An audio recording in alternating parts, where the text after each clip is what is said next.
أعوذ بالله من الشيطان الرجيم بسم الله الرحمن الرحيم الحمد لله رب العالمين والصلاة والسلام على أشرف الأنبياء والمرسلين خاتم النبيين أبي القاسم محمد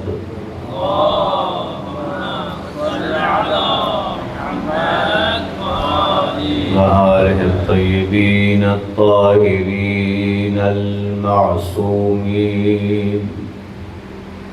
واللعنة الدائمة على أعدائهم أجمعين أما بعد قال سبحانه وتعالى في كتابه الحكيم بسم الله الرحمن الرحيم إن الدين عند الله الإسلام صلوات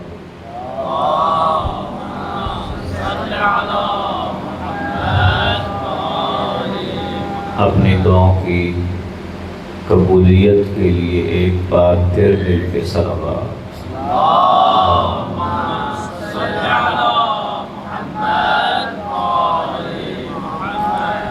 حق والوں کی توفیقات میں اضافے اور باطل اور ظالموں کے نابودی اور امام زمان علیہ السلام کے ظہور میں تاجیل کے لیے بلند آواز سے صلوات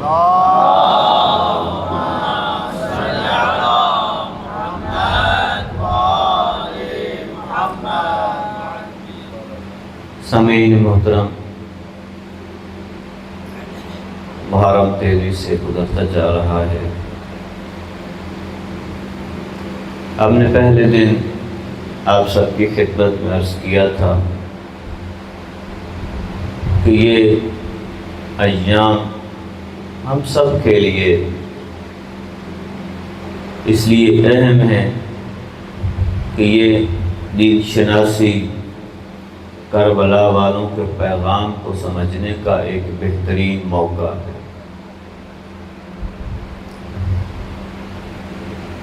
دنیا بھر میں جہاں کہیں بھی دیکھیں،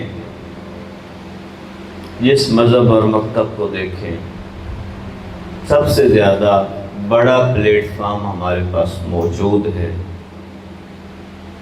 ہر سال کم سے کم یہ 1.5-2 ماہ، ورنہ پورے کا پورا سال مجالس اعضاء کا اہتمام کیا جاتا ہے، اور یہ بہترین فرصت اور بہترین موقع ہوتا ہے کہ ہم دین پہنچائیں، دین سمجھیں، دین کی بنیادی باتوں کو سیکھیں۔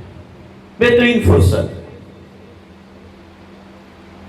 اور اللہ توفیق دے کہ ہم اس بہترین موقع سے فائدہ اٹھائیں۔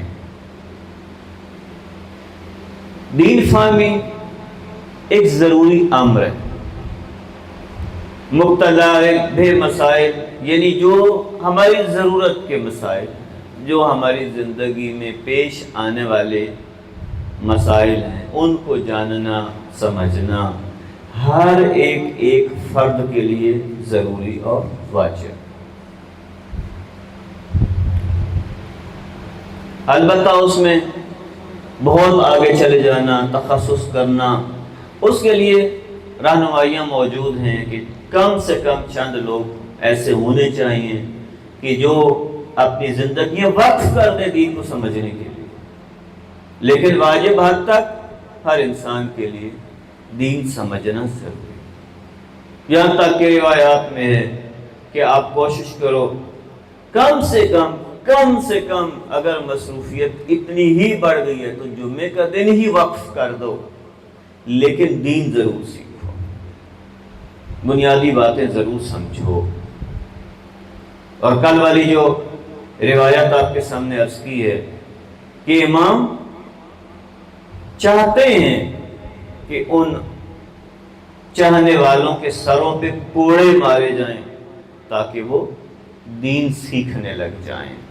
اس قدر ان کو مجبور کیا جائے، اس قدر ماحول بن جائے کہ ہر ایک مجبور ہو جائے کہ کچھ نہ کچھ اپنی ضرورت کا دین حتماً سیکھے.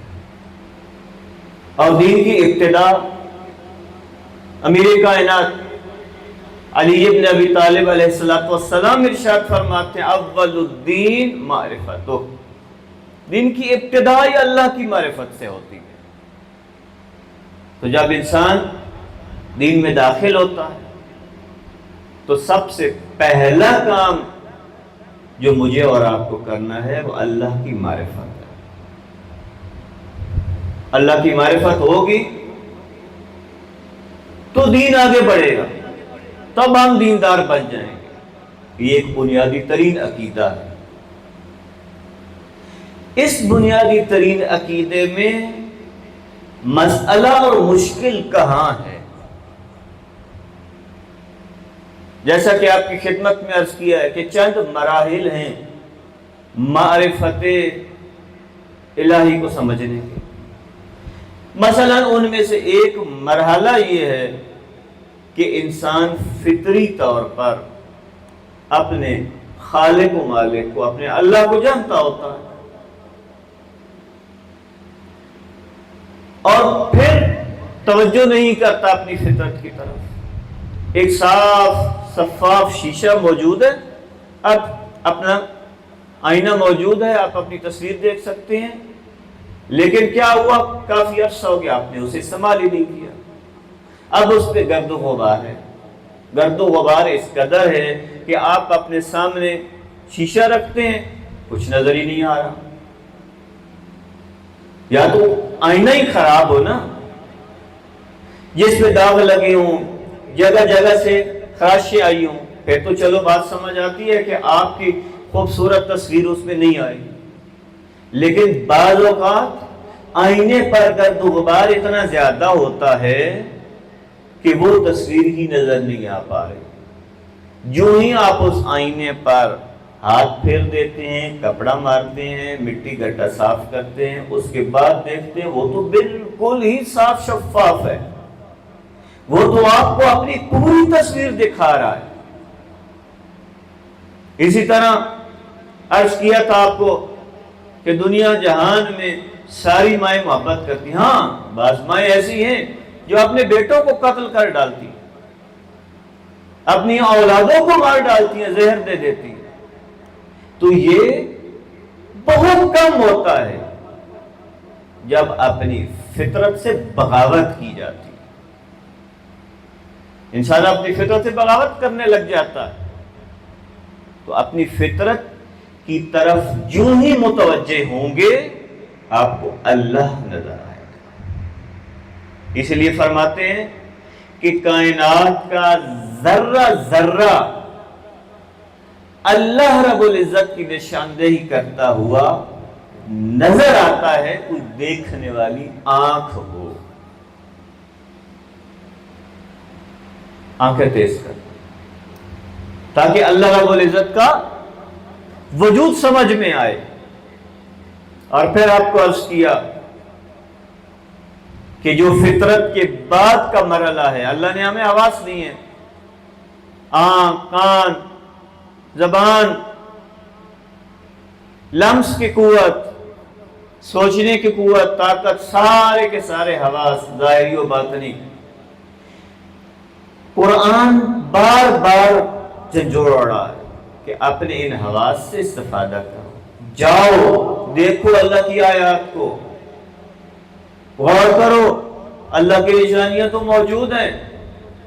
تم غور کرو گے، تم دیکھو گے، تم پرکھو گے، تمہیں خدا نظر آئے گا. یہ وہ مذہب اور مکتب نہیں ہے. بعض لوگ ہوتے ہیں اپنے مذہب کی چیزوں کو چھپاتے ہیں ظاہر نہ ہو جائے. مکتب اہل بیت ایسا نہیں ہے کہ جو چیزوں کو چھپاتا ہو. مکتب اہل بیت تو دعوت دیتا ہے، آؤ سمجھو، سیکھو، دیکھو، تمہیں خدا بھی نظر آئے گا، تمہیں مکتب اہل بیت کا حقیقی عقیدہ بھی نظر آئے گا. دیکھو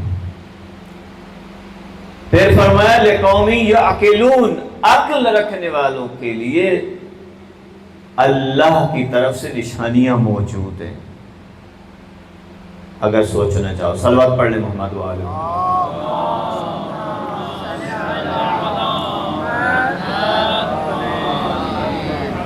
عقل رکھنے والوں کے لیے نشانیاں موجود ہیں، سوچو تو صحیح، غور تو کرو۔ میں اور آپ نے سوچنا ہے، غور کرنا ہے، دیکھنا ہے۔ کیا عجیب بات ہے کہ 600 فٹ گہرا پانی، زمین پہ کھڑا بندہ دیکھ لیتا یہاں پانی زیادہ یا کم ہے، یا منبع ہے یا صرف چھوٹی سی نہر ہے نیچے زمین میں، اور اس کے بعد وہیں پہ بور کرتا ہے اور پانی نکل آتا ہے۔ اوپر پڑے ہوئے پتھر کو اٹھا کے دیکھتا ہے یہاں تیل زیادہ ہے یا تیل ہے ہی نہیں۔ اللہ کا نظام بنا ہے۔ خداوند متعال نے آپ کو آثار کے ذریعے سے حقیقت تک پہنچنے کا طریقہ بتا دیا ہے۔ میرے ساتھ ساتھ چلتے رہیں، میں کوشش کروں گا اپنی بات کو بہت جلدی سمیٹا کروں۔ اللہ نے آثار کے ذریعے سے حقیقت تک پہنچنے کا طریقہ بتایا ہے۔ آج آثار کے ذریعے سے سمجھ جاتے ہیں بندے کا چہرہ دیکھ کے یہ بیمار ہے یا صحت مند ہے، یہ طاقتور ہے یا کمزور ہے، آثار کے ذریعے پہچانتے ہیں۔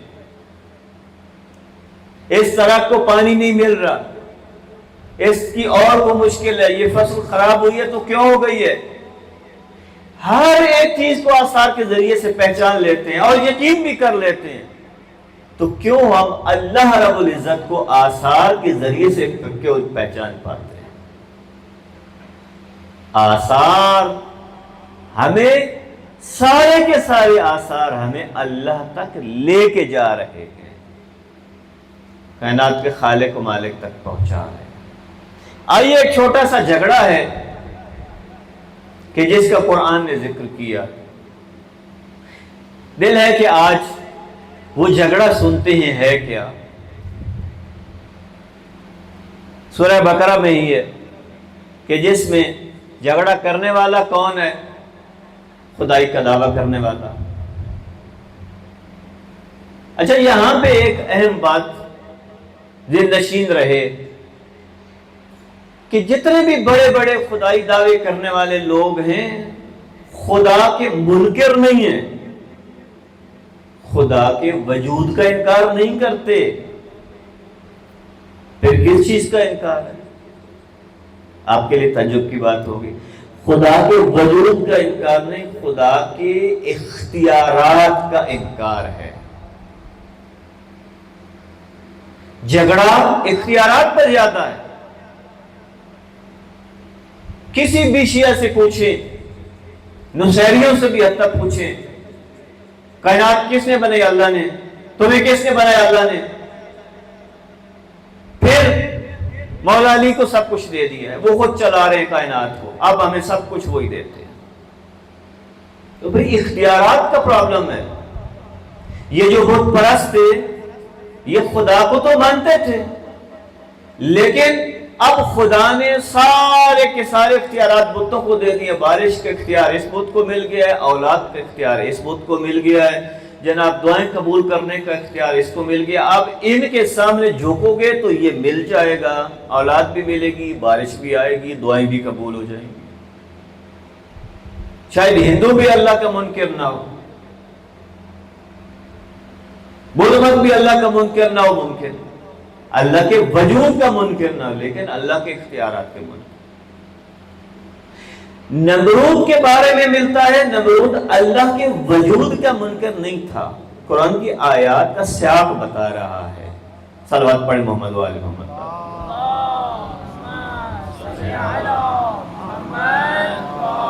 یہ آواز آگے آگے سے آ رہی ہے، عام طور پہ آواز پیچھے سے آیا کرتی تھی، تو پیچھے والے بھی تھوڑے سے جاگے بولیں، ٹائم ہی ایسا ہوتا ہے۔ صلوات پڑھیں محمد و آل محمد۔